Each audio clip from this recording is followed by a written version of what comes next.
मेरे नाजरीन दिलबर मौलवी दा सलाम थी गया। अज तक मैं देहाती भांडे ते इसी तरह थावें दे नां दसेना।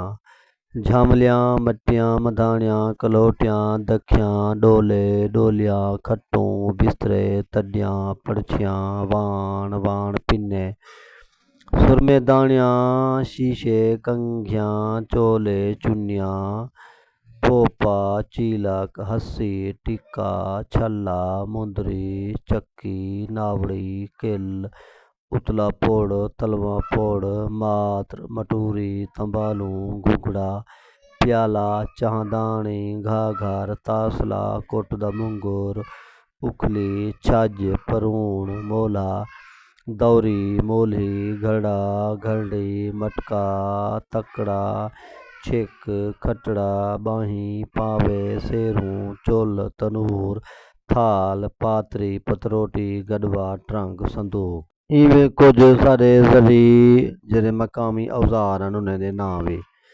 ਤਰਾਂਗੋਲ, ਡੰਦਾਲੀ, ਛੱਜ, ਗਾਹਾ, ਗਾਧੀ, ਕਾਂਜਣ, ਪਾੜਛਾ, ਨਿਸਾਰ, ਝੱਲਣ, ਢੇਂਢਾ, ਚੱਕਲ, ਠਾਕੁਣ, ਮਾਲ, ਲੋਟਾ, ਝਲਾਰ, ਲੋਟਾ, ਚੱਕਲੀ ਵਾਲਾ, ਲੱਠ, ਖਾੜਾ, ਐੜੀ, ਡੰਦਾਲੀ, ਖੰਭਾਣੀ, ਕਮਾਂਦਰ, ਮਾਲਹਾ, ਹਲ, ਜੂਲਾ, ਖੋਪਾ, ਛਿੱਕਾ, ਹਲੇ।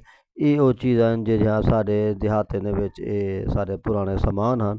ਨਵੀਂ ਨਸਲ ਨੇ ਚੀज़ें कने तकरीबन आगाह कहीं नहीं।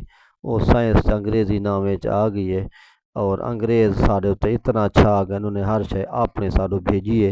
सारी हर शय वंजा फेड़ चा की है।